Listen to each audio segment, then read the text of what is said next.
ఆంధ్రప్రదేశ్లో TET DSC అభ్యర్థులకు కూడా నమస్కారం. సో ఈ యొక్క వీడియోలో మనం ఆంధ్రప్రదేశ్ రాష్ట్రంలో డిఎస్సి కోర్టు కేసుకు సంబంధించి అదేవిధంగా మీకు డిఎస్సి టెట్కు సంబంధించి తాజా సమాచారం ఏ విధంగా ఉండబోతుంది.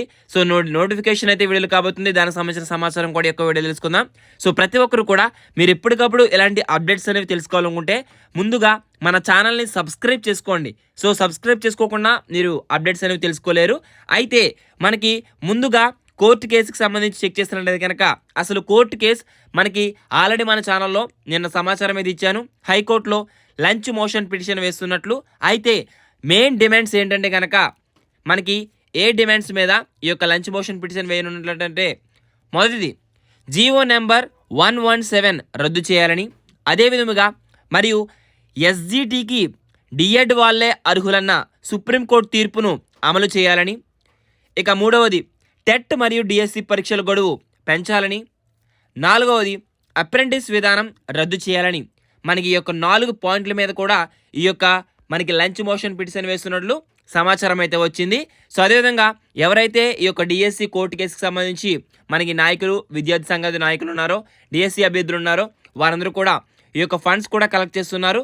నెక్స్ట్ చూసినట్లయితే కనుక ఈ యొక్క డిఎస్సికి సంబంధించి మీకు మన ఛానల్లో ప్రతిదీ కూడా అప్డేట్స్ అనేవి ఇవ్వడం జరుగుతుంది. దీనికి సంబంధించి చాలామంది టెలిగ్రామ్ గ్రూప్స్లో జాయిన్ అవ్వలేదు. ఇంట్రెస్ట్ ఉన్నవారు జాయిన్ అవ్వండి, ఓకేనా. సో మనం లేట్ చేయకుండా ఇంకా పూర్తి విషయాలు మనం చూసినట్లయితే కనుక సో 2018 సిలబస్ ప్రకారమే పరీక్షలు జరగబోతున్నట్టు సమాచారం అయితే వచ్చింది. ఇంకా ముఖ్యమైన విషయం ఏంటంటే కనుక మనకి ఏదైతే డిఎస్సి నోటిఫికేషన్ రాబోతుందో అందులో ఎస్జిటి వారికి టీఆర్టీ అంటే టెట్కామ్ టీఆర్టీ నిర్వహించే అవకాశం ఉన్నట్లు సమాచారం అయితే వచ్చింది. సో ఇది ఎంతవరకు వాస్తవం మనం వేచి చూడాలి. ఇక రిజర్వ్ కేటగిరీ అభ్యర్థులు ఎవరైతే ఉన్నారో వారికి 5 సంవత్సరాల వయోపరిమితి పొడిగించారు. ఇక జనరల్ కేటగిరీ అభ్యర్థులు ఎవరైతే ఉన్నారో వారికి గరిష్ట పరిమితి 44 సంవత్సరాలుగా ఇవ్వడం జరిగింది. ఇక పరీక్ష తేదీలు మనం చూస్తున్నట్లయితే కనుక నేటి నుంచి డిఎస్సి అర్జీలు సో 21 వరకు కూడా ఆన్లైన్లో ఫీజు చెల్లింపు, నిరుద్యోగుల నిరసన బాట. అయితే రాష్ట్రంలో ఉపాధ్యాయ పోస్టుల భర్తీకి సంబంధించి ఈ నెల 12వ తేదీ నుంచి డిఎస్సి పరీక్ష ఫీజు చెల్లింపు దరఖాస్తు ప్రక్రియ ప్రారంభం కానుంది. డిఎస్సి నియామకాలకు పూర్తిస్థాయి నోటిఫికేషన్ను ఈరోజు విడుదల చేస్తారు. టెట్ డిఎస్సి పరీక్షల షెడ్యూల్ను ఇటీవలే ప్రభుత్వం ప్రకటించిన సంగతి విదితమే.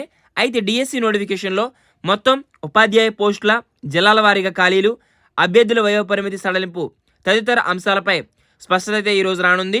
ఈ నెల 21 వరకు డిఎస్సి ద్వారా భర్తీ చేయబోయే వివిధ ఉపాధ్యాయ పోస్టులకు ఫీజు చెల్లింపును గడువు విధించడం జరిగింది. అయితే ఈ నేపథ్యంలో మనకి 12 నుంచి 22వ తేదీలోగా అభ్యర్థులు దరఖాస్తు చేసుకోవాలి. మార్చి 5 నుంచి 30 వరకు పరీక్షలు అయితే నిర్వహిస్తారు. ఈ యొక్క డిఎస్సి పోస్టులు పెంచాలంటూ నిరసనలు రోజు రోజుకు ఉధృతమవుతూ ఉన్నాయి. అతి తక్కువ పోస్టులతో డిఎస్సి ఇవ్వడంపై నిరుద్యోగులు ఆగ్రహం అయితే వ్యక్తం చేస్తూ ఉన్నారు. ఈ డిఎస్సిలో రాష్ట్ర వ్యాప్తంగా ఎస్జిటి పోస్టులకు సంబంధించి కేవలం చాలా తక్కువ పోస్టులకే అవకాశం అయితే ఉంది. ఇందులో తూర్పుగోదావరి, పశ్చిమ గోదావరి, కృష్ణా, గుంటూరు, ప్రకాశం, నెల్లూరు జిల్లాల్లో ఎస్జిటి పోస్టులు 0గా ఉన్నాయి. భాషా పండిత పోస్టులకు సముచిత స్థానం కల్పించలేదు. దాదాపుగా 5 ఏళ్ల నుంచి డిఎస్సి నోటిఫికేషన్ రాకపోవడంతో ఉపాధ్యాయ నిరుద్యోగుల పరిస్థితి దయనీయంగా మారింది. వాస్తవంగా 30,000కు పైగా పోస్టులు ఉన్నప్పటికీ వాటిని చూపకుండా ప్రభుత్వం ఎన్నికల తాయిలంగా డిఎస్సి ఇవ్వడంపై నిరుద్యోగుల ఆందోళన అయితే చెందుతున్నారు. ఇటీవల తాడికొండలో మాజీ మంత్రి మేకతోటి సుచరిత కారును డిఎస్సి అభ్యర్థులు అడ్డగించి అభ్యర్థుల వయోపరిమితి పెంచాలంటూ నినాదించారు. మొక్కుబడిగా డిఎస్సి ఇచ్చి జగన్ సర్కార్ తమను మభ్యపెట్టేందుకే ప్రయత్నిస్తుందని మండిపడుతున్నారు. తక్షణమే వయోపరిమితి ఖాళీలను పెంచాలని డిమాండ్ చేస్తూ ఉన్నారు. ఇక అదేవిధముగా మనం చూస్తున్నట్లయితే కనుక సో మనకి మేమొస్తే ప్రతి ఏటా డిఎస్సి అని మనకి ఈ యొక్క టీడీపీ జనసేన ప్రభుత్వం ఏర్పడితే ప్రతి ఏటా కూడా డిఎస్సి నిర్వహిస్తామని టీడీపీ జాతీయ ప్రధాన కార్యదర్శి లోకేష్ ప్రకటించారు. ఈ యొక్క హామీపై మీ యొక్క అభిప్రాయం ఏంటో కామెంట్ సెక్షన్లో కామెంట్ చేయండి. సో అదేవిధముగా మనకి నిరుద్యోగులకి కేంద్రం శుభవార్త. అది ఏంటి అనేది చూసినట్లయితే 13 ప్రాంతీయ భాషల్లో కానిస్టేబుల్ల జీడీ పరీక్ష సో కేంద్ర హోంమంత్రిత్వ శాఖ వెల్లడి. తెలుగులోనూ కూడా రాయొచ్చని ప్రకటన. 20 నుంచి మార్చి 7 వరకు నిర్వహణ. పరీక్ష రాయనున్న 48 లక్షల మంది అభ్యర్థులు. సో కేంద్ర సాయుధ బలగాల కానిస్టేబుల్ల నియామకాలకు సంబంధించి నిర్వహించే అర్హత తొలిసారి 13 ప్రాంతీయ భాషల్లో నిర్వహించనుంది. ఈ మేరకు కేంద్ర హోంమంత్రిత్వ శాఖ ఆదివారం నాడిక్కడ ఒక ప్రకటన అయితే విడుదల చేశారు. హిందీ, ఇంగ్లీష్తో పాటు 13 ప్రాంతీయ భాషల్లో కానిస్టేబుల్ అర్హత పరీక్ష రాయవచ్చని పేర్కొంది. ఫిబ్రవరి 20 నుంచి మార్చ్ 7వ తేదీ వరకు దేశవ్యాప్తంగా 128 కేంద్రాల్లో CAPFల పరీక్ష జరగనుంది. దాదాపు 48 లక్షల మంది అభ్యర్థులు పరీక్ష రాయనున్నట్లు కేంద్ర హోంశాఖ వెల్లడించింది. అయితే ఈ నేపథ్యంలో మనకి తెలుగు, కన్నడ, తమిళ్, మలయాళం, మరాఠీ, బెంగాల్, గుజరాతీ, అస్సామీ, ఒడియా, ఉర్దూ, పంజాబీ, మణిపురి, కొంకణి భాషల్లో కానిస్టేబుల్ నియామక అర్హత పరీక్ష రాయవచ్చని అధికారులు వివరించారు. స్టాఫ్ సెలక్షన్ కమిషన్ నేతృత్వంలో కానిస్టేబుల్ GD పరీక్ష నిర్వహిస్తున్న విషయం అందరికీ తెలిసిందే. అయితే అప్రెంటిస్ విధానం రద్దు చేయాలని కూడా టీచర్ల నియామకంలో అప్రెంటిస్ విధానాన్ని రద్దు చేయాలని రాష్ట్ర జాతీయ ఉపాధ్యాయ పరిషత్ రాష్ట్ర ప్రధాన కార్యదర్శి MD షరీఫ్, అధికార ప్రతినిధి వీరబ్రహ్మం ఆదివారం ఒక ప్రకటనలో ప్రభుత్వానికి విజ్ఞప్తి చేశారు.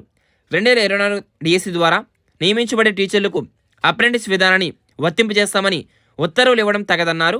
వారికి పూర్తి వేతనం కల్పిస్తూ సవరణ ఉత్తర్వులు ఇవ్వాలని కోరారు. సో మనకి ఈ విధంగా టెట్ DSC సమాచారం అయితే ఉంది. సో ఎప్పటికప్పుడు ఇలాంటి అప్డేట్స్ అనేవి మీరు తెలుసుకోవాలనుకుంటే మన ఛానల్ సబ్స్క్రైబ్ చేసుకోండి. సో ఇక ఆన్లైన్లో అప్లై చేసుకునేందుకు ఇంకా మనకి ఈ యొక్క లింక్ అయితే యాక్టివేట్ అవ్వలేదు. సో మీకు యాక్టివేట్ అయిన వెంటనే మీకు ఈ యొక్క నోటిఫికేషన్ సంబంధించి విడుదలైన వెంటనే తాజా సమాచారం అయితే తెలియజేస్తాను. సో అదేవిధంగా మనకి DSC నోటిఫికేషన్ విడుదలైన వెంటనే మన గ్రూప్లో పోస్ట్ చేయడం జరుగుతుంది. సో ఎప్పటికప్పుడు ఇలాంటి అప్డేట్స్ అయితే మన ఛానల్లో మీ కొరకు అందించడం జరుగుతుంది. దీనికోసం మీరు చేయాల్సిన పని మన ఛానల్ సబ్స్క్రైబ్ చేసుకోండి. So all the best for everyone. So ఎవరైతే DSC అభ్యర్థులు ఉన్నారో మీరందరూ కూడా ప్రిపరేషన్ అయితే కొనసాగించండి. సో ప్రిపరేషన్లో ఎక్కడా కూడా మీరు వెనకడుగు వేయొద్దు. సో ఎప్పటికప్పుడు ఇలాంటి అప్డేట్స్తో మీకు ముందుంటాను. మరొక ఇన్ఫర్మేటివ్ కలుసుకుందాం. So all the best. Thanks for watching. Have a nice day. జై హింద్.